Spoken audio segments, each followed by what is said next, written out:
আজকের এই মাহফিলে আমরা যেরকম সবাই সমবেত হয়েছি, মাশাআল্লাহ চরম নীরব নিস্তব্ধ পরিবেশে সবাই পিনপতন নীরব হয়ে এই মুহূর্তে কথা শুনছি। আমি আশা করব শেষ মুহূর্ত পর্যন্ত আমরা এই অবস্থা বজায় রাখবো।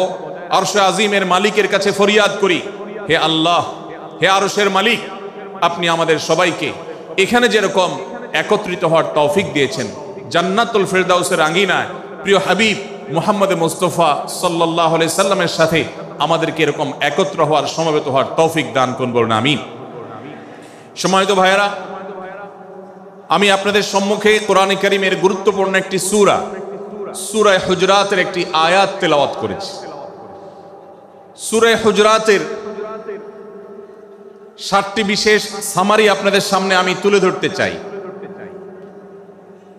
এই সূরার বিশেষ তাৎপর্য, এই সূরার যে বিশেষ বার্তা, আজ বাংলাদেশের যে সমাজ বাস্তবতা রয়েছে, সেই সমাজ বাস্তবতায় সূরাতুল হুজরাত প্রতিটি ঘরে ঘরে প্রত্যেক মুসলমানকে বারবার পাঠ করা, পুনর্পাঠ করা প্রয়োজন। আমার রব, আমার আল্লাহ যদি আমাকে শক্তি সামর্থ্য দিতেন, আমি আমার দেশের প্রত্যেক মুসলিম ভাইকে বোনকে হাত জোড় করে অনুরোধ করে অনুনয় বিনয় করে সূরাতুল হুজরাতের শুরু থেকে শেষ পর্যন্ত যে 18টি আয়াত রয়েছে, এই 18 আয়াতে ঐতিহাসিক যে 7টি বিশেষ বার্তা রয়েছে, সে বার্তাগুলো গ্রহণ করবার উদ্দেশ্যে বারবার অর্থ সহকারে সূরাতুল হুজরাত বুঝে বুঝে পড়ার, এর তাফসীর দেখার, এর সামারিকে বারবার জানার জন্য আমি অনুরোধ করতাম। আল্লাহ তাআলা আমাদের সবাইকে সূরাতুল হুজরাত এর আলো দ্বারায় সবাইকে আলোকিত হওয়ার তৌফিক দান করুন।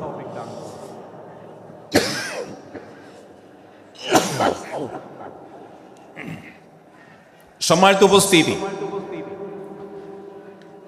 আমি যে সূরার সামারি আপনাদেরকে বলতে যাচ্ছি, যে সূরাকে সামনে রেখে আজকের এই ঐতিহাসিক মাহফিলে কোরআনে কারীমের দেওয়া 7টি বার্তা দিতে চাইছি, সেই সূরার নাম হলো সূরাতুল হুজরাত। এই সূরা কোরআনে কারীমের 26তম পারায় অবস্থিত এবং এই সূরা কোরআনে কারীমের সূরার যে সিরিয়াল, সেই সূরার সিরিয়ালে 49তম সূরা। এই সূরার আয়াত সংখ্যা হলো 18।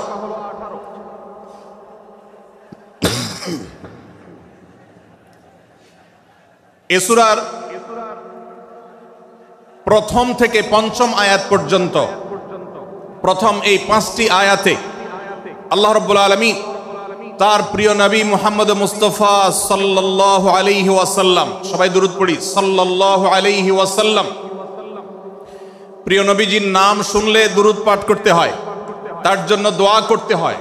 কারণ আল্লাহর হাবিব সাল্লাল্লাহু আলাইহি ওয়াসাল্লাম তার সমগ্র জীবনকে যে কষ্টের মধ্যে পার করেছেন, তার সমগ্র জীবনকে উৎসর্গ করেছেন, তা আপনার আমার হেদায়েতের জন্য, গোটা বিশ্ব মানবতার মুক্তির প্রয়োজনে, যিনি তার জীবনকে, যৌবনকে শেষ করে দিয়েছেন, তার সমগ্র জীবনে কখনো ভোগ উপভোগ এটিকে কখনো তিনি প্রশ্রয় দেননি, প্রাধান্য দেননি।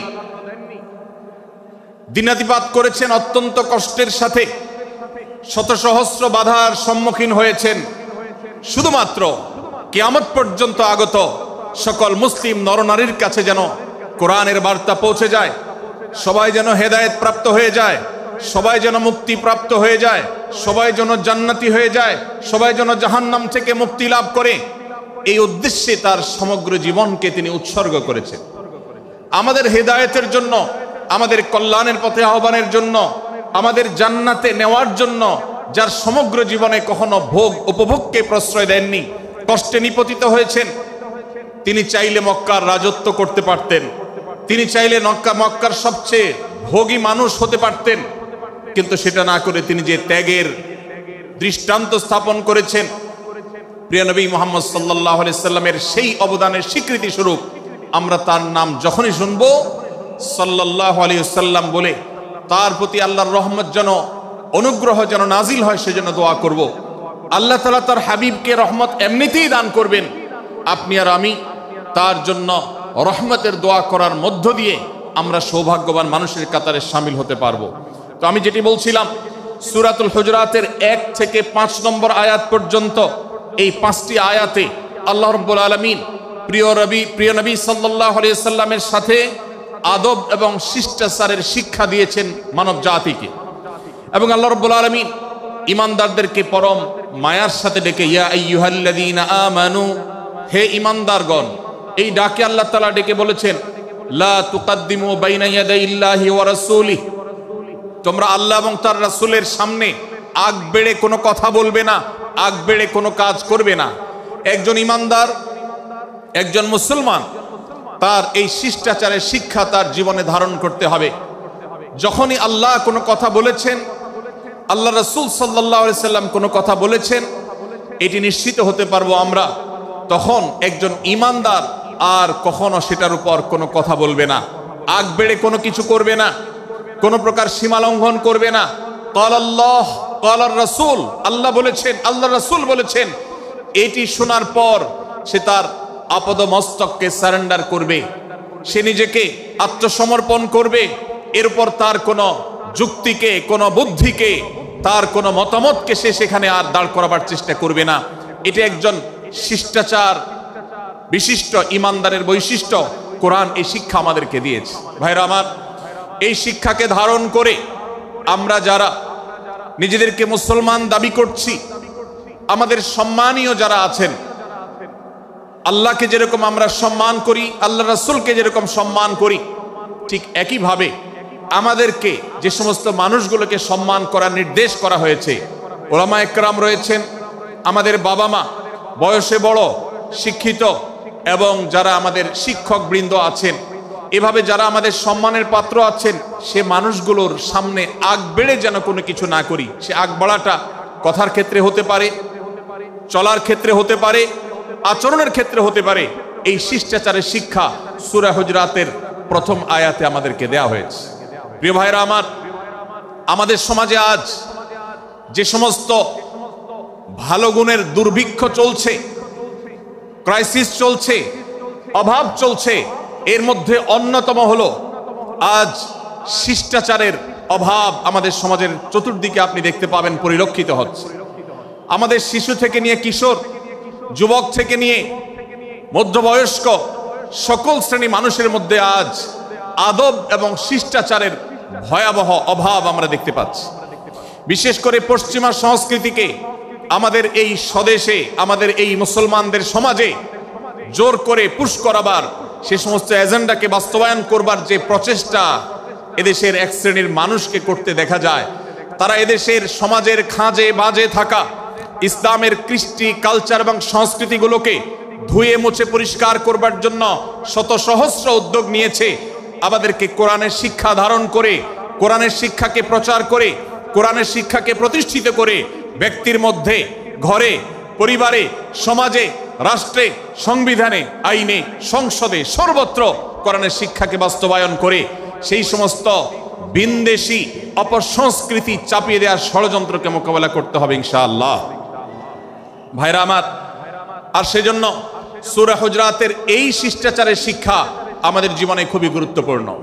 আমরা যখনই কোনো সম্মানীয় ব্যক্তির কাছে আমরা থাকব, তাদের কথার উপরে কথা বলা, তাদের সাথে তর্ক করা, তাদের সামনে আগ বেড়ে কথা বলা, এমনকি তারা যখন চলবেন তাদের সামনে সামনে হাঁটা, এই সবগুলো কোরআনের এই শিষ্টাচারের যে শিক্ষা আছে এর পরিপন্থী।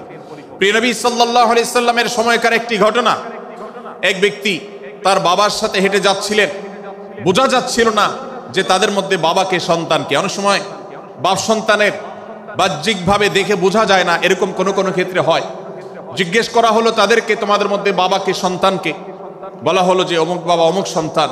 তখন নির্দেশনা দেওয়া হলো যে সন্তান তার হাঁটা এবং চলার মধ্য দিয়ে এই বিনয়ের প্রকাশ ঘটাতে হবে, আনুগত্যের প্রকাশ ঘটাতে হবে, সম্মান এবং শ্রদ্ধার প্রদর্শন করতে হবে, যার মধ্য দিয়ে বোঝা যায় যে কে সন্তান আর কে বাবা। এর জন্য জিজ্ঞেস করতে না হয়।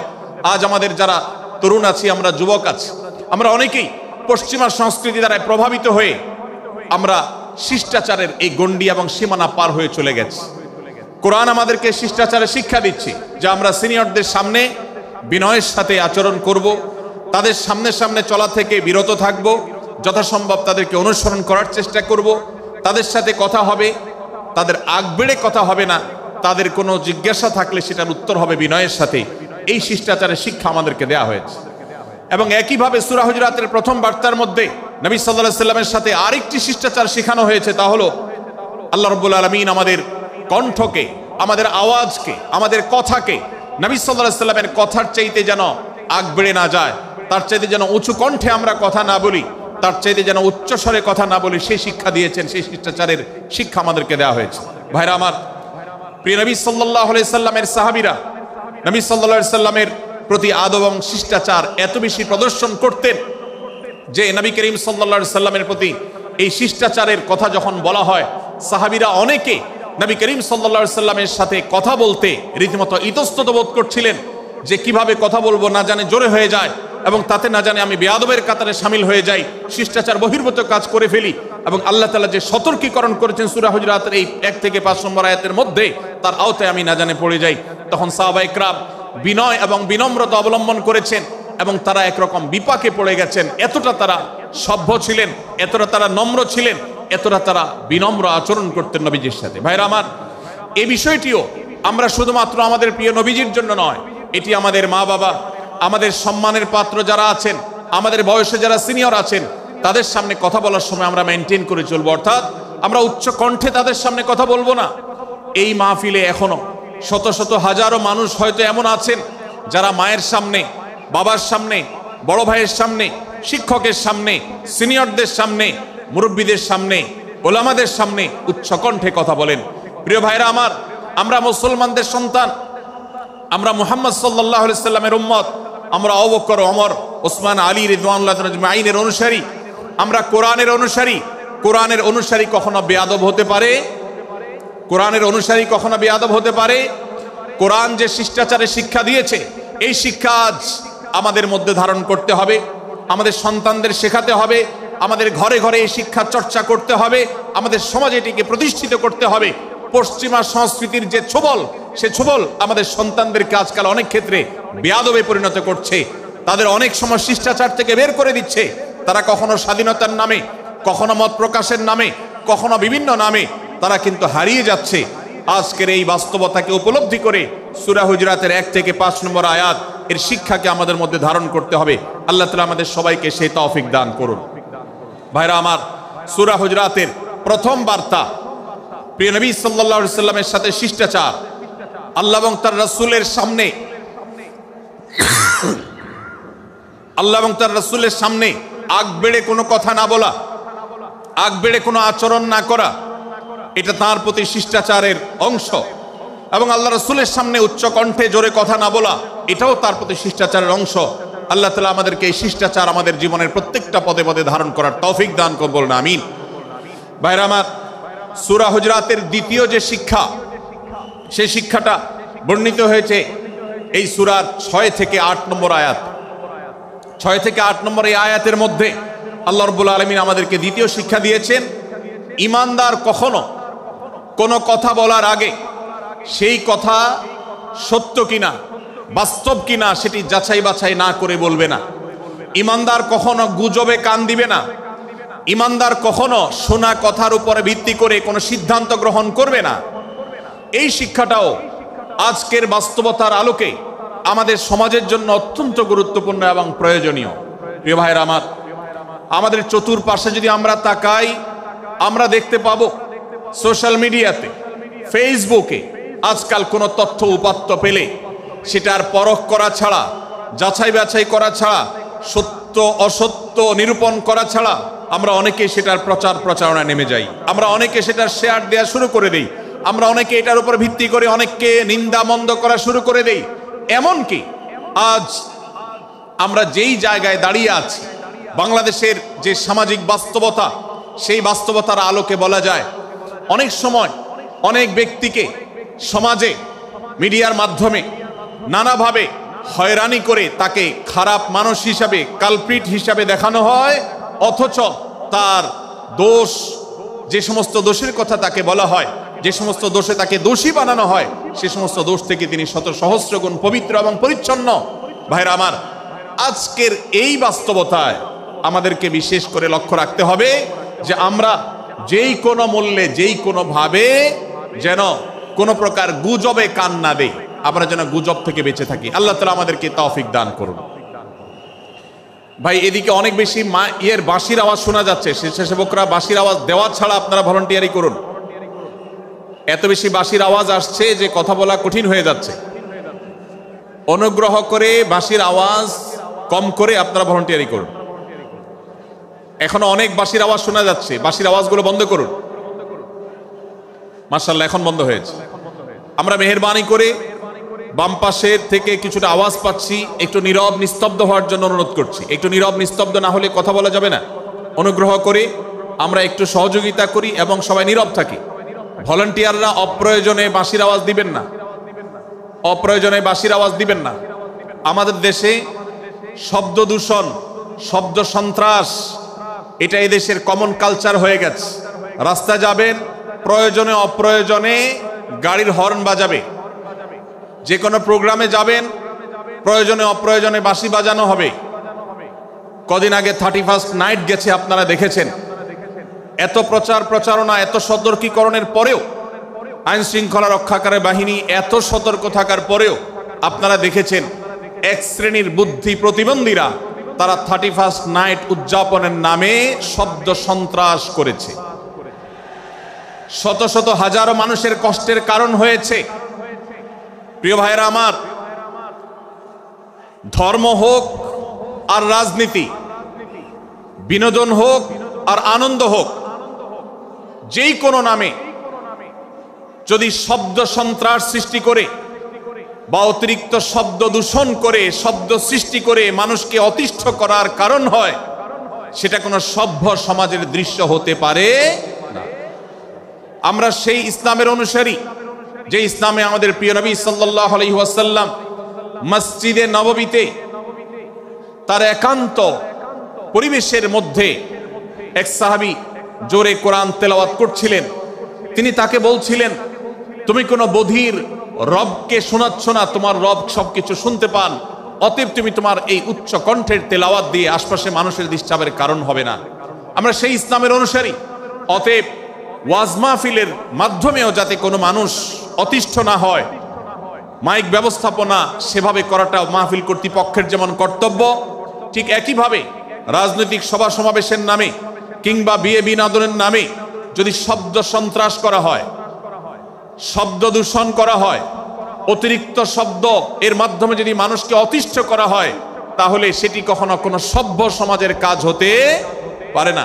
প্রিয় ভাইরা, এই জন্য আপনারা যারা তরুণ আছেন বয়সে, আপনাদেরকে আমি অনুরোধ করতে চাই, বিবাহ অনুষ্ঠানকে কেন্দ্র করে, আকিকাকে কেন্দ্র করে, নানা অনুষ্ঠানকে কেন্দ্র করে যে শব্দ সন্ত্রাস আমাদের দেশে হয়, এটি আমাদেরকে থামাতে হবে ইনশাআল্লাহ।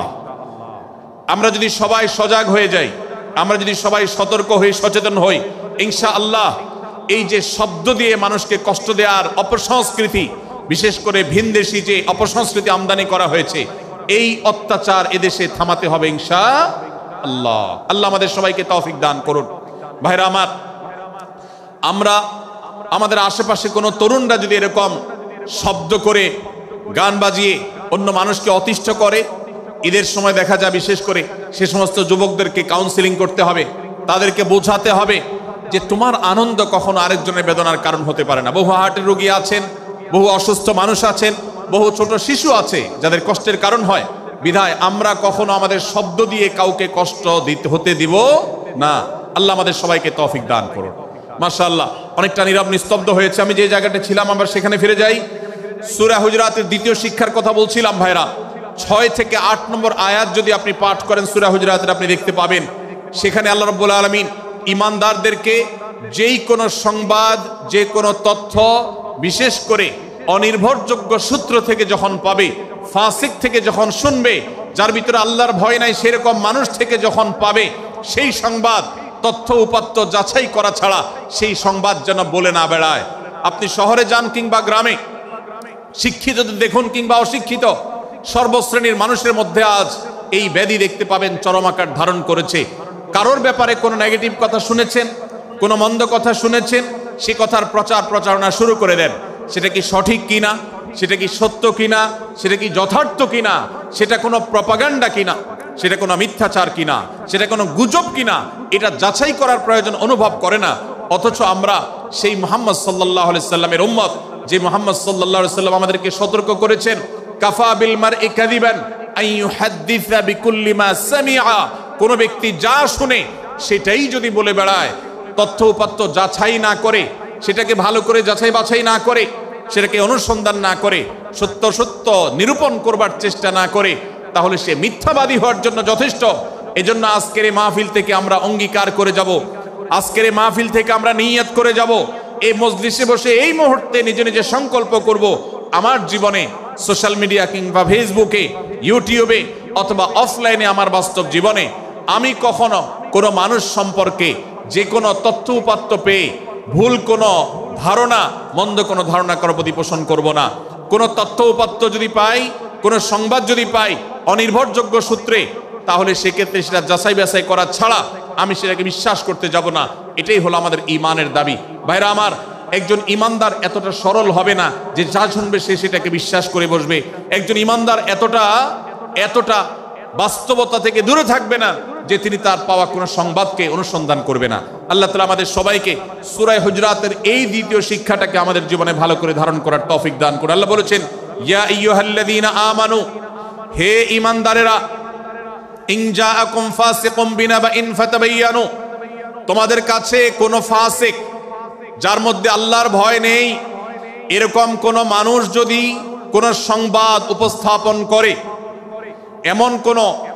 এমনকি গণমাধ্যমেও যদি কোনো সংবাদ প্রচারিত হয়, সংবাদদাতার মধ্যে যদি আল্লাহর ভয় না থাকে, সে যদি টাকার বিনিময়ে কারোর চরিত্র হনন করতে পারে, সে যদি অ্যাডভার্টাইজ পেয়ে কোনো কোম্পানির হয়ে দালালি করতে গিয়ে অন্য কারোর বিরুদ্ধে কোনো মিথ্যাচার করে, সে যদি বিদেশিদের এজেন্ডা বাস্তবায়ন করতে গিয়ে আলেম সমাজের চরিত্রকে কলঙ্কিত করে, কোনো ভালো মানুষকে দোষী হিসাবে সাব্যস্ত করে, আল্লাহ তাআলা আমাদেরকে সতর্ক করেছেন, ফাতাবায়ানু, সেই সংবাদ সত্য কিনা আমাদেরকে যাচাই করতে হবে। আন তুসিবু কওমান বিজাহালাহ ফাতুসবিহু আলা মা ফাআলতুম নাদিমিন, যদি আমরা যাচাই বাছাই না করে যা শুনি সেটাকে বিশ্বাস করতে থাকি, তাহলে আমরা এক সময় লজ্জিত হতে হবে, অনুতপ্ত হতে হবে আমাদের এই ভুল অবস্থানের কারণে। এজন্য ভাইরা, আজকের এই মাহফিল থেকে আমরা প্রতিশ্রুতি নিজের সঙ্গে নিজে দিয়ে যাব যে আমরা কখনো কোনো তথ্য উপাত্ত পেলে, কোনো সংবাদ পেলে, সেটাকে বিশেষ করে কারোর চরিত্র সম্পর্কিত যদি হয়, কারোর সম্পর্কে নেগেটিভ যদি হয়, তাহলে সেটাকে বিশ্বাস করবার আগে ভালো করে অনুসন্ধান করব। যতক্ষণ আমি নিশ্চিত না হব ততক্ষণ পর্যন্ত সেটার প্রচার করব না। আল্লাহ তাআলা আমাদের সবাইকে কোরআনের এই শিক্ষাটাও আমাদের জীবনে ধারণ করবার তৌফিক দান করুন। ভাইরা আমার, তৃতীয় যে শিক্ষা সূরা হুজরাতের, সেটি হলো আল্লাহ রাব্বুল আলামিন সূরা হুজরাতের 9 এবং 10 নম্বর আয়াতে ঈমানদারদের মধ্যে যদি কখনো মতভিন্নতা, মতপার্থক্য, যে এটা যদি মারামারিতে পরিণত হয়, ঈমানদারদের মধ্যে যদি কখনো দুই পক্ষ গন্ডগোল এবং ফাসাদের মধ্যে লিপ্ত হয়ে যাওয়ার মতো দৃশ্যের অবতারণা হয়, তাহলে আমরা যেন আমাদের মুসলমান ভাইদের ঘর পোড়ার মধ্যে আলু পোড়া দিতে না যাই। আমরা যেন আমাদের মুসলমান ভাইদের মধ্যকার বিভেদকে আরো বৃদ্ধি করতে সহায়তা না করি। আমরা যেন মীমাংসার পথ অবলম্বন করি। আমরা যেন তাদের মধ্যকার সম্পর্কের যে অবনতি হয়েছে সেটাকে দূর করবার চেষ্টা করি। আল্লাহ রাব্বুল আলামিন এই নির্দেশ দিতে গিয়ে বলেছেন, ওয়া ইন তাইফাতান মিনাল মুমিনিনা ইকতাতালু, যদি ঈমানদারদের দুটি দল, দুটি গ্রুপ নিজেদের মধ্যে মারামারিতে লিপ্ত হয়ে যায়, ফাসলিহু বাইনাহুমা, তাহলে তোমরা সেই বিবাদমান দুটি দলকে মীমাংসা করবার চেষ্টা করবে। আজ আমাদের মধ্যে এরকম বহু বিষয়কে কেন্দ্র করে মুসলমানদের মধ্যে অনেক সময় মুখোমুখি অবস্থান আমরা দেখতে পাই, যা দুর্ভাগ্যজনক, যা হওয়ার কথা ছিল না। এমনকি জাগতিক বিষয়ে যেমন হয়, ধর্মের নামে, ইসলামের নামে আজ আমরা হাজার হাজার টুকরা হয়েছি। আজ গোটা বিশ্বে আমাদের মুসলমানদের যে অবস্থান দুর্বল হয়েছে, এর অন্যতম প্রধান কারণ হলো আমাদের অনৈক্য। আমরা যদি আজ আহলে কিবলা, আহলে সুন্নাহ ওয়াল জামাআতের অনুসারীরা নানান মত এবং পথের অনুসারী হওয়া সত্ত্বেও, নানান থট এবং পন্থার অনুসারী হওয়া সত্ত্বেও আমরা যদি মৌলিক বিষয়গুলোর উপর সবাই ঐক্যবদ্ধ থাকতাম, আমরা যদি আল্লাহ তাআলার দেওয়া ইত্তিহাদ মাল ইখতিলাফ, বৈচিত্র্যময় ঐক্য, বিভিন্ন বিষয়ে মতভিন্ন থাকা সত্ত্বেও মৌলিক বিষয়ে ঐক্যমতে আমরা যদি থাকতে পারতাম, আমাদের মধ্যে যদি মুসলিম ভ্রাতৃত্ববোধ থাকতো, আমাদের মধ্যে যদি বলয় ভিত্তিক যে দেয়াল আর প্রাচীরগুলো আছে সেগুলো যদি না থাকতো, তাহলে আজ বাংলাদেশের বাস্তবতা হলো বাংলাদেশে আল্লাহর কোরআন, আল্লাহ রাসূল সাল্লাল্লাহু আলাইহি ওয়াসাল্লামের হাদিসের আলোকে বাংলাদেশ আজ অটোমেটিক পরিচালিত হতো, ঠিক কিনা বলেন? আমরা যদি আজ ঐক্যবদ্ধ থাকতাম তাহলে এদেশের হাতে গোনা যাবে এরকম স্বল্প সংখ্যক নাস্তিকেরা, ইসলাম এবং মুসলমানদের শত্রুরা, তারা আমাদেরকে নিয়ে তারা আজ যে খেলা খেলছে, আমাদেরকে যে তারা শাসন করছে, আমাদেরকে যে তারা তাদের অধীনস্থ করে রাখছে, আমাদের উপরে যে আজ ভিনদেশি কালচার চাপিয়ে দিচ্ছে, আমাদের উপরে তারা যে আজ কর্তৃত্ব করছে, আমাদেরকে আজ টুকরা টুকরা করছে, এই দুঃসাহস তারা কোনোদিন দেখাতে পারতো না যদি আমরা ঐক্যবদ্ধ থাকতাম। ভাইরা আমার, এই জন্য আমরা সব বিষয়ে সবাই একমত হব না। আজকের এই মাহফিলে যত মানুষ এসেছেন সবাই সব বিষয়ে একমত নন। এমনকি আজকের এই মাহফিল কর্তৃপক্ষ যে আয়োজন করছেন 3 দিন ব্যাপী, এই মাহফিলে আপনারা দেখেছেন এখানে কওমি এবং আলিয়া উভয় জায়গা থেকে বক্তা নির্বাচন করা হয়েছে, অসাধারণ সমন্বয় করা হয়েছে। এটি একটি ঐক্যের বার্তা। আমরা আশা করব মাঠ পর্যায়ে আমরা যারা কাজ করব, আমরা প্রত্যেকে আমাদের অন্য মতের, ভিন্ন মতের যে সমস্ত মুসলমান ভাইরা আছেন তার সাথে আপনার কোনো থটগত মত পার্থক্য থাকতে পারে, চিন্তাগত কোনো ভিন্ন মত থাকতে পারে, কিন্তু দিন শেষে তিনি আপনার মুসলমান ভাই। তার আল্লাহ আর আপনার আল্লাহ এক, তার রাসূল এবং আপনার রাসূল এক, তার কিবলা এবং আপনার কিবলা এক, তার কোরআন আর আপনার কোরআন এক, তার নামাজ আর আপনার নামাজ এক, তার রোজা আর আপনার রোজা এক, তার যাকাত এবং আপনার যাকাত এক, তার সাথে আপনার মোটা এবং মৌলিক বিষয়ে কোনো মত পার্থক্য নাই। অতএব ছোটখাটো বিষয়কে কেন্দ্র করে আপনি যদি তাকে আপনার প্রতিপক্ষ মনে করেন, আপনি যদি তাকে আপনার শত্রু মনে করেন, এটা হবে আপনার ইসলামের জন্য, আপনার জন্য, এদেশের মুসলমানদের জন্য সবচেয়ে বড় ভুল।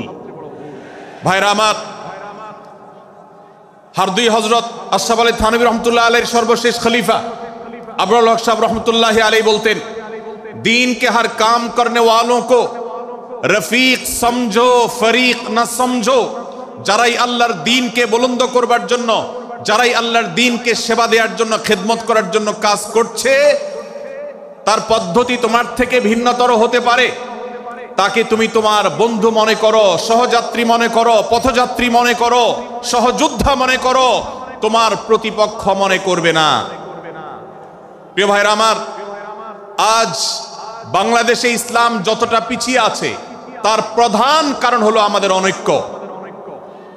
আজ আমরা যদি আমাদের মধ্যকার যে সমস্ত দেয়াল এবং প্রাচীরগুলো, অদৃশ্য প্রাচীরগুলো উঠে আছে, যেগুলো আমাদের মুসলিম ভ্রাতৃত্বকে ভেঙে খান খান করে দিয়েছে, টুকরো টুকরো করে দিয়েছে, যদি আজ আমরা সে সমস্ত অদৃশ্য প্রাচীরগুলো দূরে সরাতে পারতাম, আমার ভিন্ন মতের ভাইকে যদি আমার ভাই মনে করতে পারতাম, তার যদি আমি কল্যাণকামী হতে পারতাম, আল্লাহর কোরআনের ঘোষণা অনুযায়ী এই মুসলমানদের ঐক্যবদ্ধ শক্তিকে দমাবার শক্তি পৃথিবীর কারোর নাই, কারোর নাই, কারোর নাই।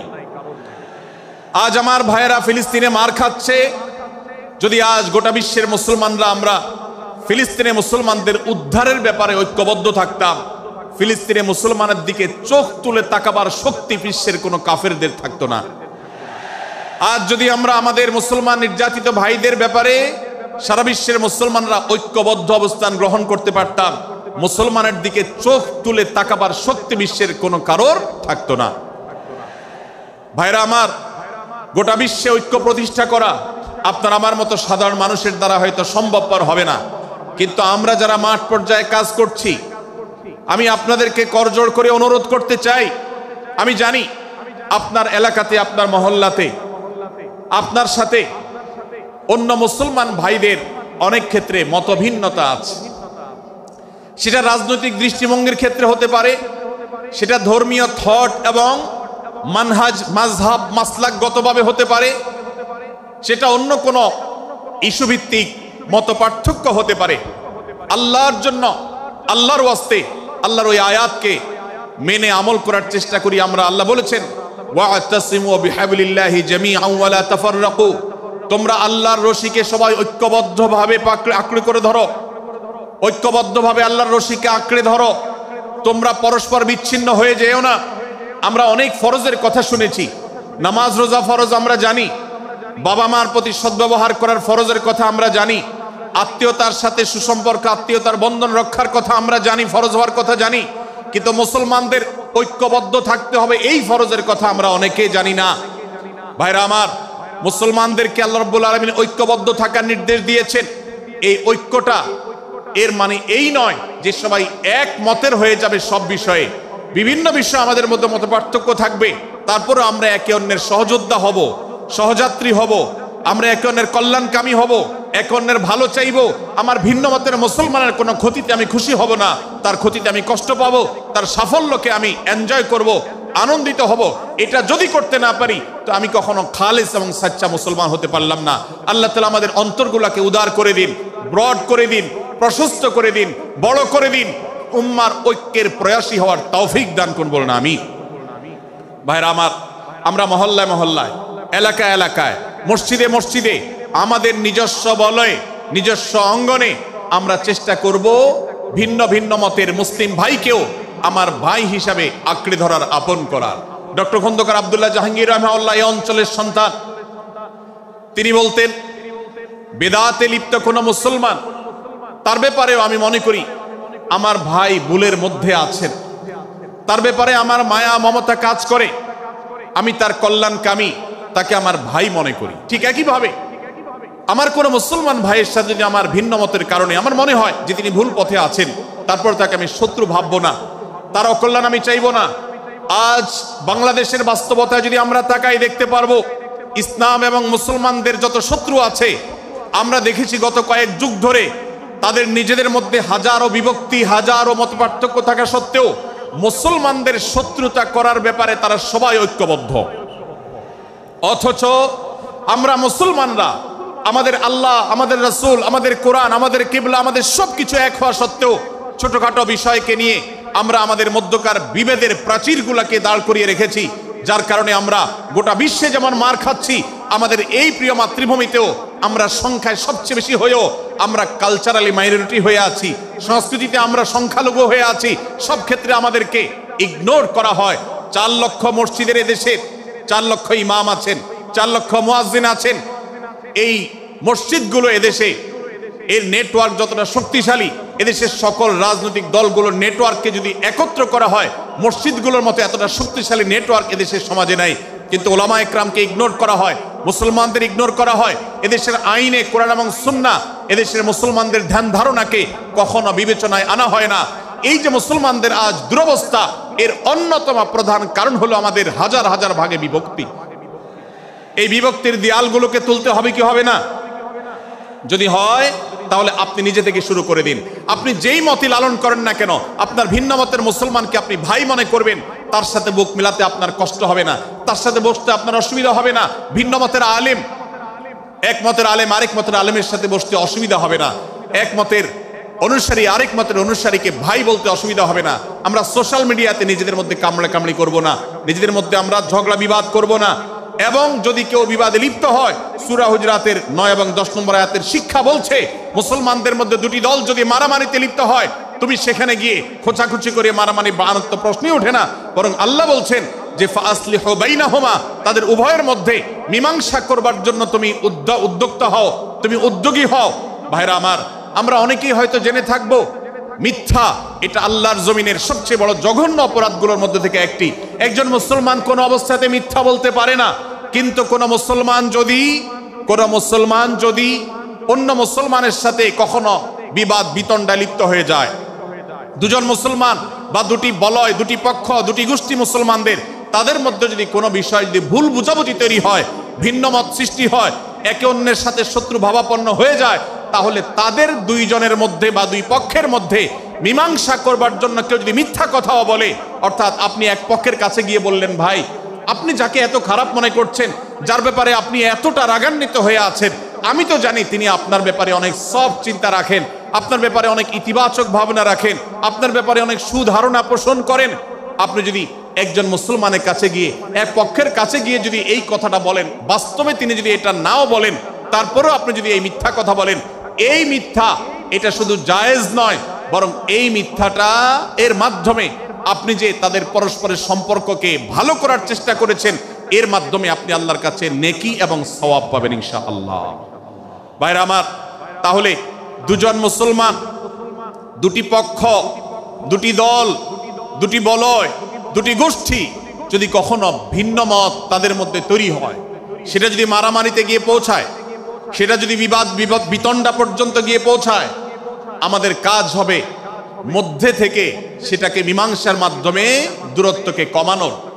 আমরা কখনো দূরত্ব বাড়াবো না, পারলে দূরত্ব কমাবো। ডক্টর খন্দকার আব্দুল্লাহ জাহাঙ্গীর রহমতুল্লাহ একটা কথা বলতেন, মুসলমানদের বাড়িতে যে আগুন লেগেছে, বিভেদের আগুন, মতবিরোধের আগুন, মত পার্থক্য, এটা মতবিরোধে যে পৌঁছে গেছে, এ আগুন তিনি বলতেন, আমি নিভাবার মতো শক্তি আমার নাই, এত পাওয়ার নাই যে বহুদা বিভক্ত মুসলমানদেরকে আমি ঐক্যবদ্ধ করে ফেলবো, এত শক্তি আমার হাতে নেই। কিন্তু একটা শক্তি আমার কাছে আছে ভাই, সেটা হলো যে বিবাদমান মুসলমানদের মধ্যে বিবাদ যেন আর না বাড়ে, বিবাদের যে আগুন লেগেছে সে আগুনে যেন আর ঘি ঢালা না হয়, কেরোসিন ঢালা না হয়, সেজন্য আমি ভূমিকা রাখতে পারি। আমি আপনাদেরকে বিনয়ের সাথে অনুরোধ করতে চাই, যত বিষয় নিয়ে আমাদের মুসলমানদের পরস্পরের মত পার্থক্য আছে, হতে পারে সেটা মাসআলা নিয়ে, হতে পারে সেটা রাজনৈতিক অবস্থানকে কেন্দ্র করে, হতে পারে অন্য কোনো বিষয়কে কেন্দ্র করে, আল্লাহর ওয়াস্তে আপনি বিভেদ মিটাতে পারেন আর না পারেন, বিভেদ যেন না বাড়ে সেজন্য আপনি অবস্থান গ্রহণ করবেন, বিভেদ বাড়ার ক্ষেত্রে কোনো ভূমিকা পালন করবেন না, এবং সব সময় উম্মার ঐক্য প্রয়াস চাইবেন, প্রয়াস চালাবেন, উম্মার ঐক্য চেষ্টা করবেন। আল্লাহর কাছে আপনি যে দোয়াগুলো করেন, এর মধ্যে একটা দোয়া যেন এটাও থাকে, হে আল্লাহ, আমরা বহুদা বিভক্ত হয়ে গেছি, আমরা টুকরা টুকরা হয়ে গেছি, যার কারণে তোমার ভাষ্য অনুযায়ী ফাতাফশালু ওয়া তাযহাবা রিহুকুম, আজ আমাদের শক্তি শেষ হয়ে গেছে, আমরা দুর্বল হয়ে গেছি। আজ বাংলাদেশের বাস্তবতা যদি আমরা বলি, যে দেশের 90-95 ভাগ মানুষ মুসলমান, সে দেশে আজ হাতে গোনা কিছু নাস্তিক, কিছু ইসলাম বিদ্বেষী, মুসলমান বিদ্বেষীরা, তারা আমাদেরকে আজ উঠা বসা করায়, তারা আমাদের আইন নির্ধারণ করে, তারা আমাদের শাসক নির্ধারণ করে, তারা আমাদের সব বিষয়গুলোকে নির্ধারণ করে দেয়। আমাদের সন্তানরা পাঠ্যপুস্তকে কি পড়বে সেটাও ইসলাম বিদ্বেষীরাই ঠিক করে দেয়। ভাইরা আমার, এই অবস্থার যদি পরিবর্তন চাই, তাহলে আমাদের মধ্যকার দূরত্বগুলো কমাতে হবে। এজন্য আপনার দোয়ার মধ্যে আল্লাহর কাছে নিবেদন করুন, আল্লাহ আপনি আমাদের মধ্যকার বিভেদগুলো কমিয়ে দিন, আল্লাহ আমাদের ওলামাদেরকে ঐক্যবদ্ধ করে দিন, আল্লাহ আমাদেরকে ইত্তেহাদ মাল ইখতিলাফ, বৈচিত্র্যময় ঐক্য, মতভিন্ন থাকা সত্ত্বেও মৌলিক বিষয় ঐক্যবদ্ধ হওয়ার তৌফিক দান করুন। সীসাঢালা প্রাচীরের মতো আমাদেরকে কাঁধে কাঁধ মিলিয়ে আল্লাহ এবং তার রাসূল সাল্লাল্লাহু আলাইহি সাল্লামের আদেশ নিষেধকে ব্যক্তি, সমাজ, পরিবার, রাষ্ট্রে সর্বত্র বাস্তবায়নের জন্য কাজ করার তৌফিক দান করুন। আমরা আমাদের দোয়ার মধ্যে মুসলমানদের ঐক্যের জন্য দোয়া করব তো ইনশাআল্লাহ। আল্লাহ তাআলা আমাদেরকে সেই তৌফিক দান করুন। ভাইরা আমার, তাহলে সূরা হুজুরাতের তৃতীয় শিক্ষা বলছিলাম, 9 থেকে 10 নম্বর আয়াতে আল্লাহ রাব্বুল আলামিন মুসলমানদের মধ্যে যদি কখনো বিবাদ, বিতণ্ডা, মারামারি, হানাহানি সৃষ্টি হয়, তাহলে সেটিকে মীমাংসা করবার কথা বলেছেন। অতএব যদি কোনো স্বামী স্ত্রীর মধ্যেও কখনো মনোমালিন্য তৈরি হয়, আপনার যদি সেখানে ভূমিকা রাখবার সুযোগ থাকে, আপনি চেষ্টা করবেন উভয়ের মধ্যে দূরত্বটা কমাবার জন্য। আমরা অনেকে আজকাল নামাজ কালাম পড়ি, রোজা রাখি, দাড়ি রাখি, অনেক ভালো ভালো কথা বলি, অথচ দুজনের মধ্যে গন্ডগোল লাগলে আমরা সেখানে এক পক্ষ হয়ে আরেক পক্ষকে আমরা খেপিয়ে তুলি। পারলে অনেকে চগলখড়ি করেন, প্রত্যেক পক্ষের কাছে গিয়ে অপর পক্ষের ব্যাপারে মিথ্যা কথা বলে তাদের মধ্যে ভেজালকে আরো বাড়িয়ে দেন। এই জন্য নবী সাল্লাল্লাহু আলাইহি ওয়াসাল্লামের ঐতিহাসিক হাদিস রয়েছে, লা ইয়াদখুলুল জান্নাতা নাম্মাম, যে ব্যক্তি চগলখড়ি করে, দুজনের মধ্যকার গন্ডগোল ফাসাদ বৃদ্ধিতে যে ব্যক্তি ভূমিকা রাখে, ভেজাল লাগায়, এই চগলখোর কখনো জান্নাতে যাবে না। আমাদের অনেকেরই এই দুঃস্বভাব আছে, এই খারাপ চরিত্র আছে। সূরা হুজুরাত। এই যেন আমাদের আজকের যে সমাজ বাস্তবতা আছে, আমাদের যে ব্যাধি আছে ব্যক্তিগত পর্যায়ে, আমাদের পরিবারের সমাজের সর্বত্র যে ব্যাধিগুলো ছেয়ে গেছে, সূরা হুজুরাতের প্রতিটি আয়াত যেন সেই ব্যাধির সবচেয়ে বড় মহৌষধ, সেটার জন্য সবচেয়ে বড় প্রতিষেধক, সেটার জন্য সবচেয়ে বড় সমাধান। এই জন্য আমি বলেছি শুরুতে, আমার যদি আল্লাহ শক্তি সামর্থ্য দিতেন, প্রত্যেক মুসলমানের হাতে পায়ে ধরে সূরা হুজুরাতের 18টি আয়াত, প্রত্যেকটি আয়াত আমি আমার মুসলমান ভাইদেরকে বলতাম, বারবার পড়ুন, বারবার পাঠ করুন, বোঝার চেষ্টা করুন, জীবনকে পরিবর্তন করুন। এদেশে নামাজি মুসলমান আপনি কম বেশি পাবেন, এদেশে রোজাদার মুসলমান কম বেশি পাবেন, এদেশে হজ আদায়কারী মুসলমান কম বেশি পাবেন, এদেশে তাসবিহরত মুসলমান কম বেশি পাবেন, কিন্তু এদেশে আচার আচরণ, কাজ কারবার, আখলাক এবং বান্দার হক এবং অধিকার, অন্যের অধিকার সংশ্লিষ্ট বিষয়ে সচেতন মুসলমান আপনি খুব বেশি পাবেন না। আর এই জন্যই আমাদের জান্নাতের পথে অনেক বড় অন্তরায় হয়ে আছে। আজ আমাদের চরিত্রগুলো নষ্ট হয়ে গেছে। আমরা নামে মুসলমান, আমরা চগলখড়ি করি, আমরা নামে মুসলমান, দুজনের মধ্যে গন্ডগোল সৃষ্টি করে দেই। গন্ডগোল আগে থেকে সৃষ্টি থাকলে সেটাকে বাড়াবার চেষ্টা করি। আমরা নামে মুসলমান, আমাদের শিষ্টাচার নাই, আদব নাই, লেহাজ নাই। এই জন্য সূরা হুজুরাতের প্রতিটি আয়াত আমাদেরকে শিক্ষা দেয়।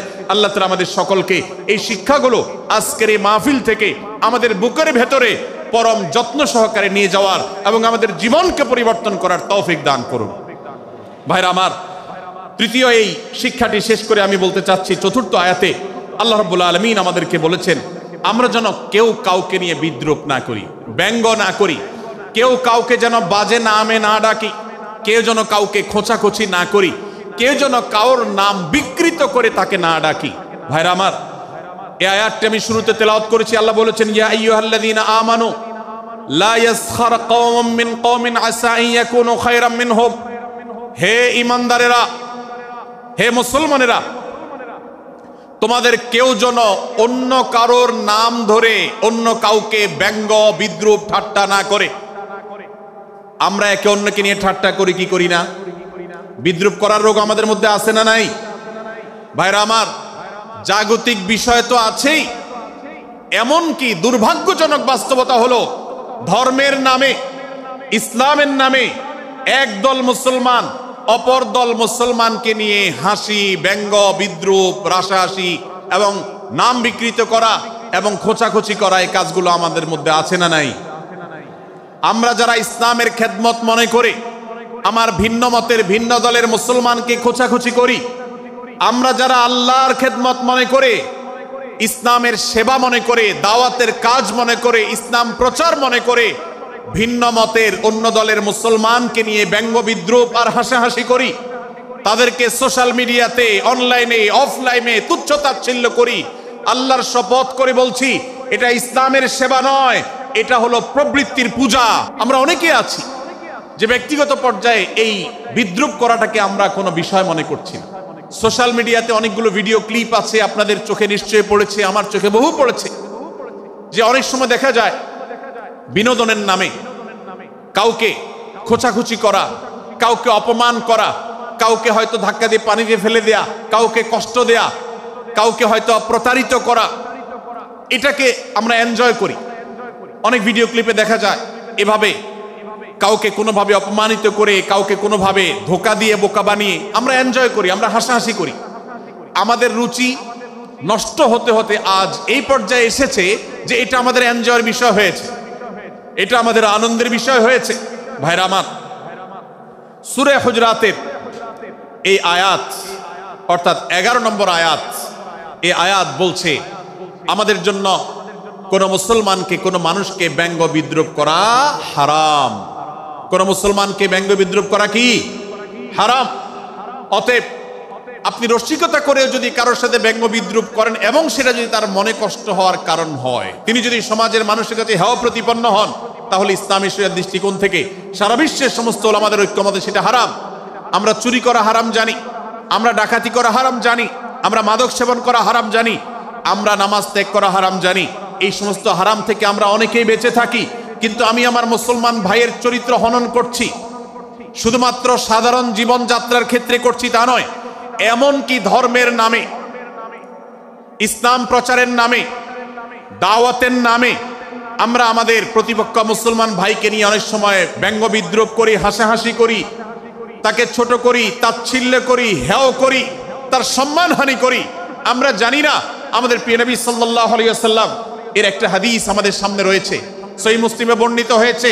নবী করিম সাল্লাল্লাহু আলাইহি ওয়াসাল্লামের এই হাদিস আজ সবচাইতে অসহায় হাদিস। অসহায় হাদিস এজন্য বললাম যে আজকের এই হাদিসের উপরে কেউ আমল করে না, এই হাদিসটাকে কেউ পাত্তা দেয় না, এই হাদিসকে কেউ গুরুত্ব দেয় না। অথচ এই হাদিস প্রত্যেক মুসলমানের বুকে বুকে ঝুলিয়ে রাখা দরকার। এই হাদিস আমাদের ঘরে ঘরে ঝুলানো দরকার। এই হাদিস আমাদের অফিসগুলোতে শোভা পাওয়া দরকার। এই হাদিস আমাদের জীবনে বাস্তবায়ন হওয়া দরকার। নবী করিম সাল্লাল্লাহু আলাইহি ওয়াসাল্লাম সেই হাদিস বর্ণনা করেছেন। আবু হুরায়রা রাদিয়াল্লাহু তাআলা আনহু তিনি বলেছেন, লা তাহাসাদু, লা তাহাসাদু, হে মুসলমানরা তোমরা কেউ কাউকে কখনো হিংসা করবে না, কেউ কাউকে হিংসা করবে না। আমাদের মধ্যে হিংসা আছে না নাই? হিংসা আছে না নাই? আমরা একে অন্যকে হিংসা করি। একদল মুসলমান অন্য দল মুসলমানকে হিংসা করে, কেউ কারো ভালো দেখতে পারে না। ভাইরা আমার, আল্লাহ নবী বলেছেন লা তাহাসাদু, তোমরা একে অন্যকে হিংসা করো না। ওয়ালা তানাজাসু, কেনা বেচা করতে গিয়ে কেউ কাউকে ধোঁকা দিও না, প্রতারণা করো না। ওয়ালা তাবাগাদু, তোমরা একে অন্যের সাথে শত্রুতা বিদ্বেষ পোষণ করবে না। ওয়ালা তাদাবারু, তোমাদের কেউ যেন কারোর পেছনে লেগে না থাকে, কাউকে অবজ্ঞা যেন না করে। ওয়ালা ইয়াবি আহাদুকুম আলা বাই'i আখিহি, এবং তোমাদের কেউ যেন আরেকজনের কেনাবেচার উপরে সেখানে ইন্টারফেয়ার করে সে যেন সেখানে কোনো প্রকার ক্ষতিগ্রস্ত কাউকে না করে। ওয়াকুনু ইবাদাল্লাহি ইখওয়ানা, হে মুসলমানরা তোমরা আল্লাহর বান্দা ভাই ভাই হয়ে থাকো। তোমাদের মধ্যে মত পার্থক্য থাকুক, দলগত মত পার্থক্য, অবস্থানগত মত পার্থক্য, থটগত মত পার্থক্য, মাযহাব মাসলাবগত মত পার্থক্য থাকুক, কিন্তু তোমরা আল্লাহর বান্দা ভাই ভাই হয়ে থাকো। এক দলের মুসলমানকে আল্লাহ তাআলা ভাই ভাই হতে বলেন নাই, এক গ্রুপের মুসলমানকে আল্লাহ ভাই ভাই হতে বলেন নাই, এক বলয়ের মুসলমানকে আল্লাহ ভাই ভাই হতে বলেন নাই, নিজ দলের মুসলমানের সাথে আল্লাহ ভাই ভাই থাকতে বলেন নাই। আল্লাহ বলেছেন সকল মুসলমানদের সাথে ভাই ভাই হয়ে থাকার জন্য, ভ্রাতৃত্বের বন্ধনে থাকার জন্য। এজন্য আল্লাহ নবী সাল্লাল্লাহু আলাইহি ওয়াসাল্লাম সে নির্দেশ করেছেন। আল্লাহ নবী সাল্লাল্লাহু আলাইহি ওয়াসাল্লাম আরো বলেছেন, আল মুসলিমু আখুল মুসলিম, মুসলমান মুসলমানের ভাই, লা ইয়াজলিমুহু ওয়ালা ইয়াখযুলুহু, কোন মুসলমান কোন মুসলমানকে জুলুম করতে পারে না, তার আইল ঠেলতে পারে না, তার জমি দখল করতে পারে না, তার অধিকার নষ্ট করতে পারে না, তাকে কথা দিয়ে অত্যাচার করতে পারে না। ওয়ালা ইয়াখযুলুহু, তাকে অপমানিত করতে পারে না, লাঞ্ছিত করতে পারে না। ওয়ালা ইয়াকযিবুহু, তার সাথে মিথ্যা বলতে পারে না। ওয়ালা ইয়াহকিরুহু, তাকে তাচ্ছিল্য করতে পারে না। আত-তাকওয়া হাহুনা, আত-তাকওয়া হাহুনা, আত-তাকওয়া হাহুনা। নবীজি তিনবার নিজের বুকের দিকে তাকিয়ে দেখিয়েছেন, তাকওয়া এখানে, তাকওয়া এখানে, তাকওয়া এখানে।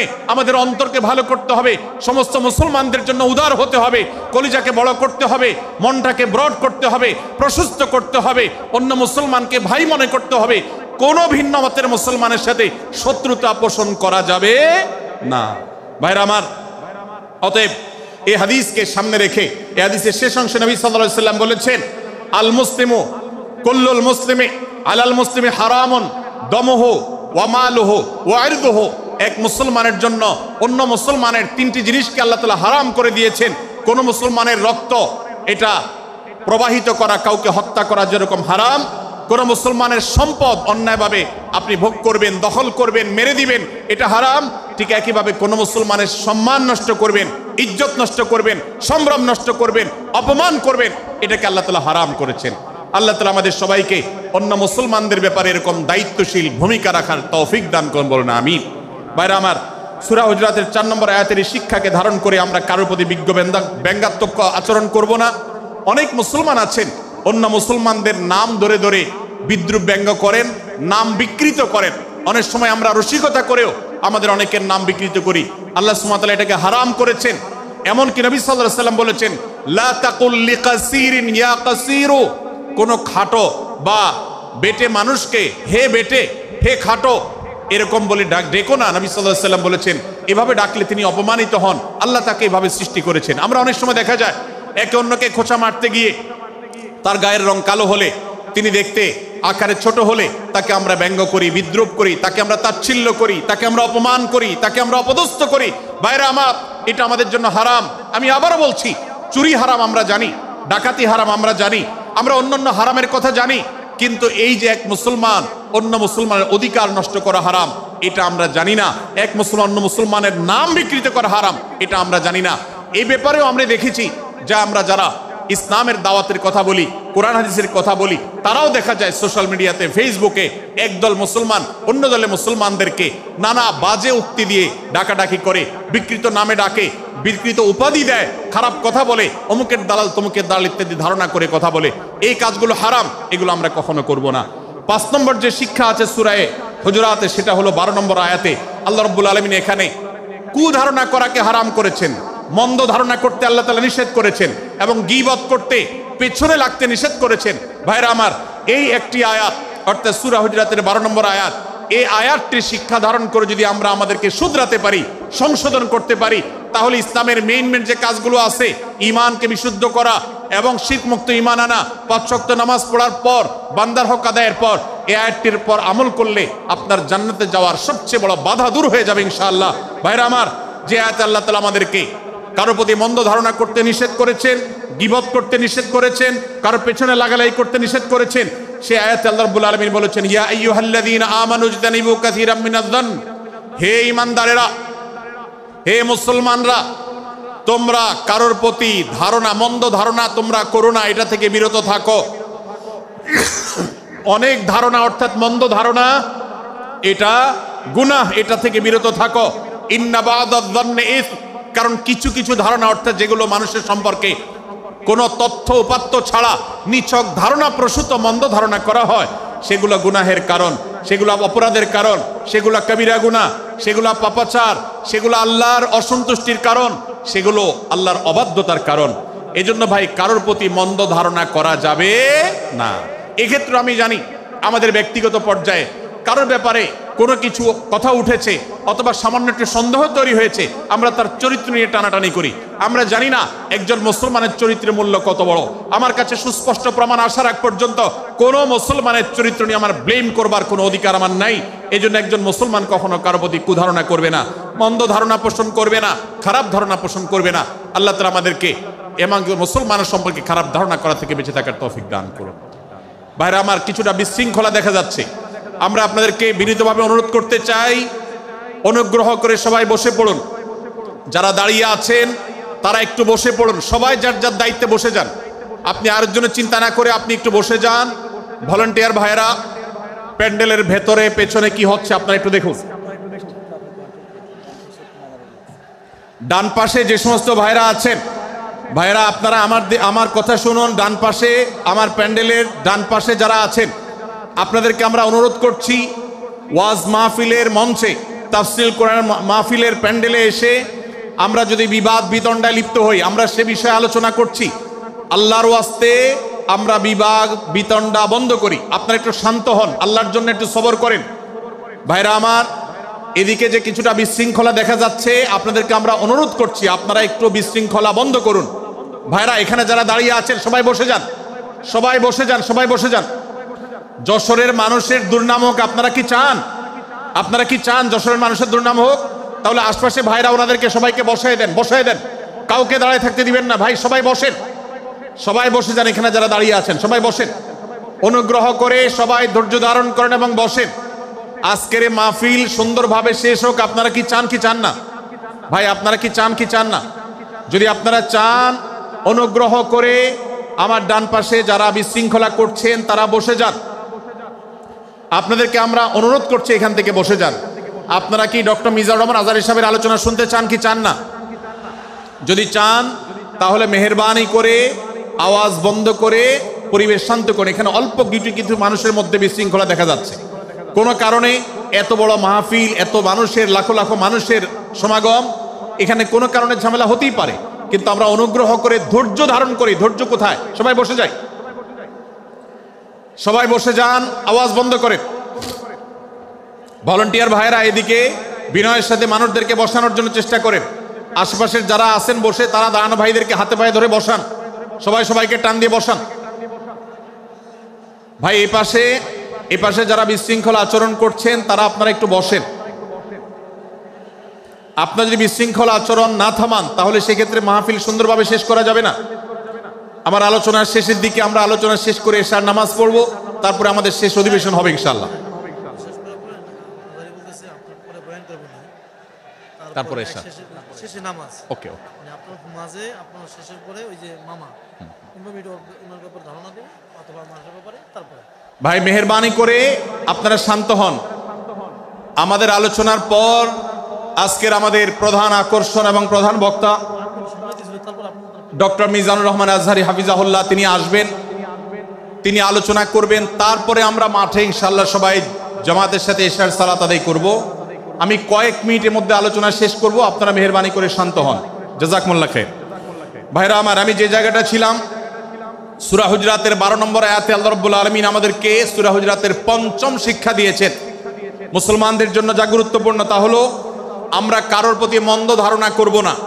এই ক্ষেত্রে ডক্টর আব্দুল্লাহ জাহাঙ্গীর রাহিমাহুল্লাহর একটা উক্তি আমার মনে পড়ে। তিনি বলেছেন যে আজ আমাদের যারা ধর্ম চর্চা করি, আমরা যারা নিজেদেরকে প্র্যাকটিসিং মুসলমান মনে করি, আমাদের সবচেয়ে হুজুরদের সবচেয়ে পছন্দের গুনাহ হলো মন্দ ধারণা করা, অন্যের ব্যাপারে খারাপ ধারণা করা।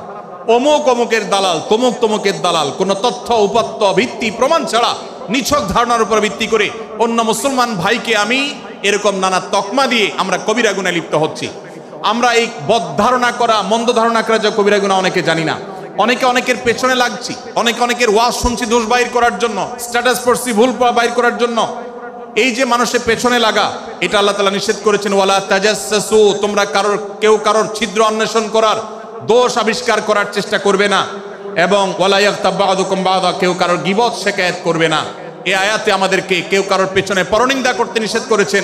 ইসলাম বলে আমরা মানুষের সামনে মানুষের ভুলের কথাগুলো বলবো বিনয়ের সাথে, যাতে তিনি সংশোধিত হন, আর তার পেছনে প্রশংসা করব। আমরা করি উল্টা, আমরা মানুষের সামনে এসে মানুষের প্রশংসা করি আর তার পেছনে গিয়ে তার দুর্নাম করি।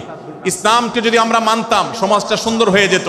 আমরা যদি সামনে কারোর দোষ বলতাম তাহলে তিনি সংশোধিত হতেন, আর পেছনে যদি গুণ বলতাম তাহলে তিনি ভালো সেখান থেকে শিক্ষা গ্রহণ করতেন।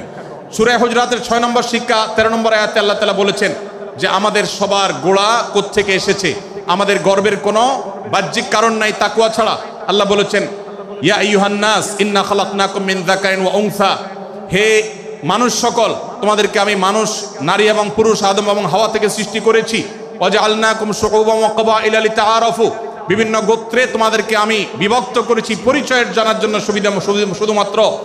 আর আল্লাহ বলেছেন শেষে, ইন্নাল্লাহা আলিমুন খাবীর, তোমরা কি করো আল্লাহ জানে। অতএব আমাদের কারোর উপর কারো কোনো শ্রেষ্ঠত্ব নেই তাকওয়া ছাড়া। আল্লাহ বলেছেন, ইন্না আকরামাকুম ইনদাল্লাহি আতকাকুম, আমাদের মধ্যে সবচেয়ে মর্যাদাবান হবে তিনি যার মধ্যে তাকওয়া সবচেয়ে বেশি হবে। আমাদের কোনো বংশগত গৌরব, কোনো অঞ্চলগত গৌরব, অন্য কোনো গৌরব আমাদের থাকবে না, শুধু তাকওয়ার গৌরব আমাদের থাকতে পারে। সেটাও গর্ব, নিষিদ্ধ গর্ব বা অহংকারের মতো নয়, বরং সেটা আমাদের বিনয়ের জায়গা। সর্বশেষ 7 নম্বর যে শিক্ষা সূরা হুজরাতের রয়েছে, সেটা 14 থেকে 18 নম্বর আয়াতে আল্লাহ তাআলা ঈমান এবং ইসলামের চিহ্ন উল্লেখ করেছেন। যে 6টা শিক্ষা উল্লেখ করা হয়েছে, এর আলোকে মুসলমানকে, মুনাফিককে সেটা নিরূপণ হবে। এজন্য আল্লাহ তাআলা শেষে এটি উল্লেখ করেছেন। এই 7টি শিক্ষাকে ধারণ করে আমরা আমাদেরকে ভালো মুসলমান হিসেবে গড়ে তোলার চেষ্টা করব, আমাদের জীবনকে সাজাবার চেষ্টা করব। আল্লাহ তাআলা আমাদের সবাইকে তৌফিক দান করুন। আমি আবারও এক নজরে বলে শেষ করছি, সূরা হুজরাত কোরআনে কারীমের 26তম পারার একটি সূরা, 49 নম্বর সূরা, কোরআনের 18টি আয়াতের আছে। 1 থেকে 5 নম্বর আয়াত পর্যন্ত আল্লাহ রাসূলের সাথে আদব লেহাজ বজায় রাখা, শিষ্টাচার মেনটেন করা এবং সম্মানীয় ব্যক্তিদের সাথেও এখান থেকে আমরা শিক্ষা নিয়ে আদব লেহাজ বজায় রাখা, তাদের সামনে আগবেড়ে কথা না বলা, আগবেড়ে কাজ না করা, উচ্চকণ্ঠে কথা না বলাই শিক্ষা আল্লাহ দিয়েছেন। দ্বিতীয়ত, আমাদেরকে কোনো সংবাদ, বিশেষ করে অনির্ভরযোগ্য তথ্যের সংবাদ শুনে আমাদেরকে কারোর ব্যাপারে ধারণা করার আগে আল্লাহ তাআলা আমাদেরকে যাচাই করার শিক্ষা দিয়েছেন। আমরা যেন গুজবে, আমরা যেন ধারণা প্রসূত কোনো তথ্যে আমরা যেন কান না দেই, সেই শিক্ষা আল্লাহ আমাদেরকে দিয়েছেন। এটি 6 থেকে 8 নম্বর আয়াতে। 9 থেকে 10 নম্বর আয়াতে আল্লাহ তাআলা মুসলমানদের 2 গ্রুপের মধ্যে গন্ডগোল দেখা দিলে মীমাংসা করতে বলেছেন। এবং 4 নম্বর শিক্ষা 11 নম্বর আয়াতে বিদ্রুপ করতে নিষেধ করেছেন আল্লাহ তাআলা, কারণ নাম ধরে ব্যঙ্গ করাকে হারাম করা হয়েছে। এবং 5 নম্বর শিক্ষা 12 নম্বর আয়াতে আল্লাহ তাআলা দিয়েছেন, কারোর প্রতি মন্দ ধারণা করা যাবে না, কারোর পেছনে লাগা যাবে না, এবং কারোর মন্দ নামে কাউকে ডাকা যাবে না, কারোর সমালোচনা তার পেছনে করা যাবে না, এগুলোকে হারাম করা হয়েছে। 6 নম্বর শিক্ষা 13 নম্বর আয়াতে আল্লাহ বলেছেন, আমাদের সবার মধ্যে কারোর কোনো শ্রেষ্ঠত্ব নাই তাকওয়া ছাড়া। যার তাকওয়া যত বেশি, আল্লাহ ভীতি যত বেশি, তিনি আল্লাহর কাছে তত শ্রেষ্ঠ এবং সেরা। 7 নম্বর সর্বশেষ শিক্ষা হলো 14 থেকে 18 নম্বর আয়াতে আল্লাহ রাব্বুল আলামিন ঈমানদারদের আলামত, মুনাফিকদের আলামত উল্লেখ করেছেন। সেখান থেকে শিক্ষা নিয়ে আমরা আমাদের ঈমানকে পরখ করার চেষ্টা করব, আমাদের আমলকে পরখ করার চেষ্টা করব। আল্লাহ তাআলা আমাদেরকে সূরা হুজরাতের আলোকে আমাদের জীবনকে গঠন করার তৌফিক দান করুন, বলুন আমিন। আল্লাহ তাআলা আমাদের সবাইকে আজকের এই তাফসীর কোরআন মাহফিল থেকে সূরা হুজরাতের এই 7টি শিক্ষাকে ধারণ করে ভালো মুসলমান, যে মুসলমান সম্পর্কে নবীজি বলেছেন আল মুসলিম আখুল মুসলিম, মুসলমান মুসলমানের ভাই। যে হাদিসে নবীজি বলেছেন যে আল মুসলিমু মান সালিম আল মুসলিমুনা মিন লিসানিহি ওয়া ইয়াদি, মুসলমান সে যার হাত আর মুখ দ্বারা অন্য কোনো মুসলমান কষ্ট পায় না, নিরাপদে থাকে। আমরা আমাদের সমাজকে শান্তিপূর্ণ সুশৃঙ্খল রাখতে হলে আমাদেরকে মুসলমান হতে হবে, ভালো মানুষ হতে হবে। আমাদের হাত মুখ দ্বারা কেউ কষ্ট পাবে না, কারোর হক নষ্ট করব না, কারোর অধিকার নষ্ট করব না, কারোর কষ্টের কারণ হবে না, কাউকে আঘাত করব না, কাউকে গালি দিব না, কারোর কোনো প্রকার অধিকার খর্ব করব না, জুলুম করব না। আল্লাহ তাআলা আমাদের সবাইকে কোরআন এবং হাদিস যে মুসলিমের চিত্র অঙ্কন করেছে, কোরআন এবং হাদিসে মুসলিমের যে রূপরেখা বর্ণনা করেছে, কোরআন এবং হাদিসে যে আদর্শ মুসলমানের চিত্র উপস্থাপন করেছে, আল্লাহ আমাকে আপনাকে আমাদের সবাইকে সেই মুসলমান হওয়ার তৌফিক দান করুন, বলুন আমিন। ভাইরা আমার, আমরা মুসলমানরা যদি কোরআন হাদিসের আলোকের সে আদর্শ মুসলমান হতে পারি, বিশ্বের মানচিত্র পরিবর্তন হতে সময় লাগবে না, বাংলাদেশের পরিস্থিতি পরিবর্তন হতে সময় লাগবে না। তবে সব কিছুর আগে আমাদেরকে বদলাতে হবে, আমাদেরকে মুসলমান হতে হবে, কোরআন এবং হাদিসের বাস্তব অনুসারী হতে হবে। প্রকৃত কোরআন হাদিসের অনুসারী হতে পারলেই ইনশাআল্লাহ ইসলামের জয় হবে, কোরআন হাদিসের বিজয় হবে, মুসলমানদের বিজয় হবে, মুসলমানদের দুর্দিনের পরিবর্তন আসবে। আমরা বিশ্ববাসীকে দেখাতে পারবো আমরা সবচেয়ে আদর্শবাদী, আমরা বিশ্বের মানবতার সবচেয়ে বড় আমরা অনুসারী এবং মানবতাকে সবচেয়ে বেশি প্রতিষ্ঠাকারী। আল্লাহ তাআলা আমাদের সবাইকে বিশ্ব মানবতাকে, আমাদের ইসলামের সৌন্দর্যকে আমাদের ব্যক্তি জীবনে চর্চা করার মধ্য দিয়ে, পরিবার এবং সমাজে চর্চা করার মধ্য দিয়ে ইসলামের সৌন্দর্যকে আল্লাহ তাআলা তুলে ধরার তৌফিক দান করুন। জাযাকুমুল্লাহু খায়রা ওয়া আখিরু দাওয়ানা আলহামদুলিল্লাহি রাব্বিল আলামিন। ওয়াসসালামু আলাইকুম ওয়া রাহমাতুল্লাহি ওয়া বারাকাতুহু।